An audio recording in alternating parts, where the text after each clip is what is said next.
Hello. Hello, my friends on the internet. Today we're going to be looking at a book that changed my outlook on life. And I'm not joking about that. This book was recommended to me by a friend. It is a book called Mountains Beyond Mountains.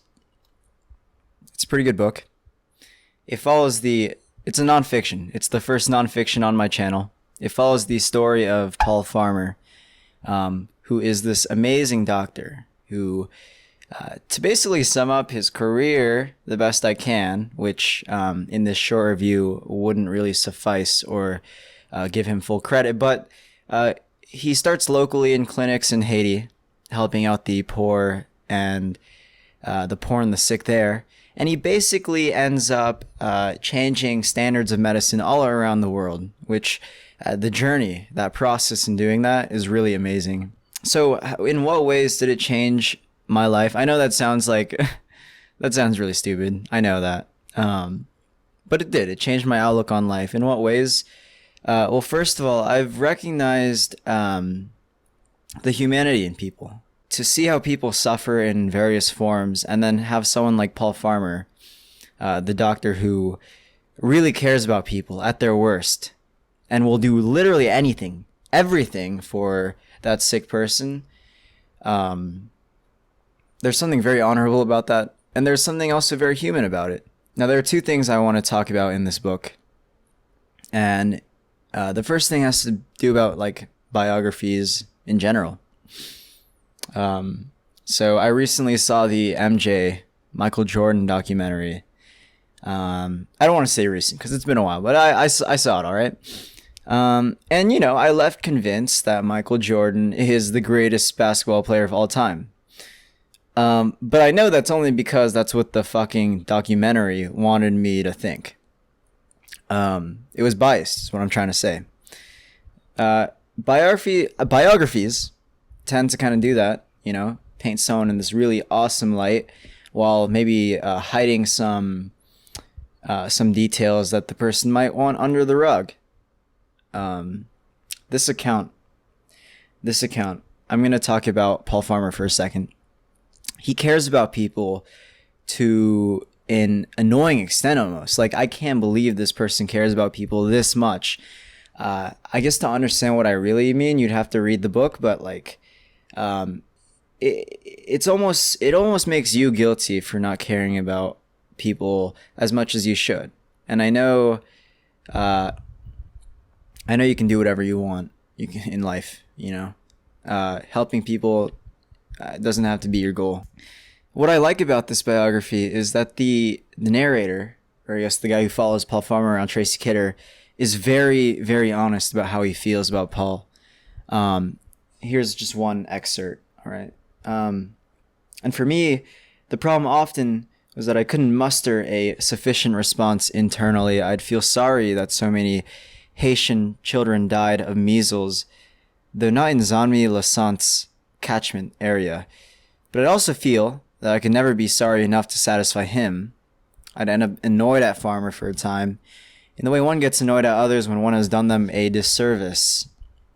So yeah, reading about Paul Farmer's great works, helping out the poor, saving lives, it makes you feel kind of guilty about your own life, like what the fuck are you doing? Staring at the ceiling.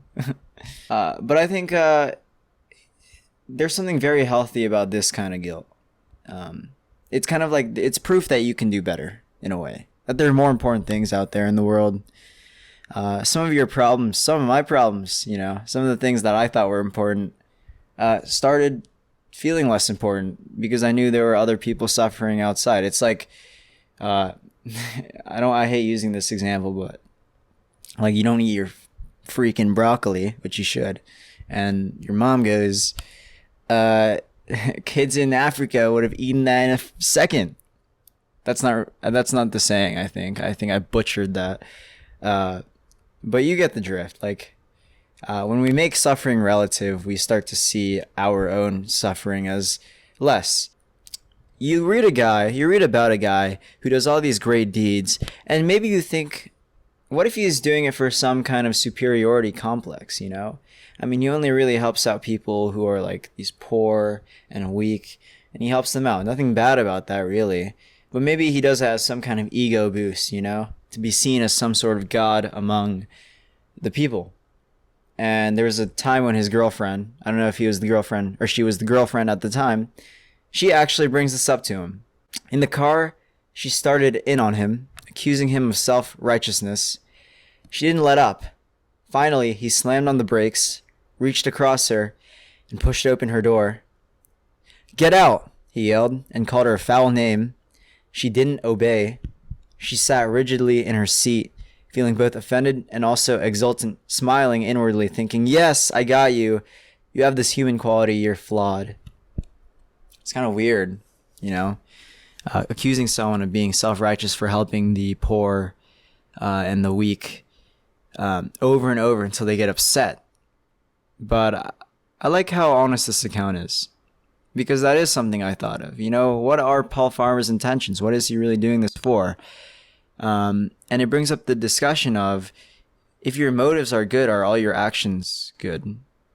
Or the other way around, if your actions are good, if you're helping people, if you're saving lives, are your motives always going to be good?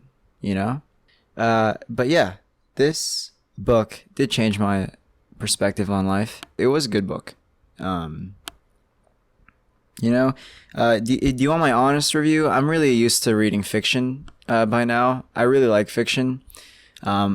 Personally, I think you can learn a lot more from fiction than nonfiction. That's a hot take, by the way. That's a freaking hot take. Because you'll explore human interactions that you might not come across in real life because they're so extreme. But they give you a perspective on how to handle things in real life. And I think you can learn a lot when it comes to human interaction, you know, human nature from fiction. I mean, it's a biography. I think you should read a good biography every now and then, just to understand how other lives operate. I think in this case, it's kind of an extreme. There's this guy who really helps people out, like a crazy amount. It's crazy. But yeah, never hurts to read a biography, understand different perspectives, and this did change my perspective. So, all in all, kind of a win, kind of a dub. But yeah. Tune in for the next review. I know this wasn't that edited, but I just wanted to get something out there, and I hope you have a good day. Yeah, take care.